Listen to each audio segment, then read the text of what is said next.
రామాపురం అనే ఊరిలో సురేష్ అనే యువకుడు జీవించేవాడు. అతను తన తండ్రి నుంచి మిగిలిన మేకల మందను ప్రతిరోజూ గ్రామం పక్కనున్న అడవికి మేతకు తీసుకెళ్తూ ఉండేవాడు.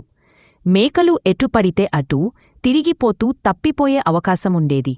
అందుకే సురేష్ వాటి మెడలో చిన్న చిన్న గంటలు కట్టేవాడు. చాలా ఇష్టమైన తెల్ల మేకుండేది. దాని మెడకు ప్రత్యేకంగా ఒక బంగారు పూత కలిగిన గంట కట్టాడు. ఆ మేక ఎక్కడున్నా గంట శబ్దం వింటే వెంటనే కనపడేది. ఒకరోజు ఆ దారిమీదుగా వెళ్తున్న హరి అనే వ్యాపారి ఆ బంగారు పూతగల గంటను చూసి ఆశపడ్డాడు. అతను సురేష్ దగ్గరకు వెళ్ళి, నీ మేక మెడలో ఉన్న ఆ గంట చాలా అందంగా ఉంది. దాని నాకు అమ్మేస్తావా?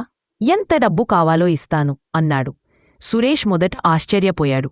ఇంత పెద్ద డబ్బు ఒక గంటకా? ఇది నిజంగానే వెరివాడిలా ఉన్నాడు అని అనుకుని తన అత్యాశ వల్ల వెంటనే గంటను అమ్మేశాడు.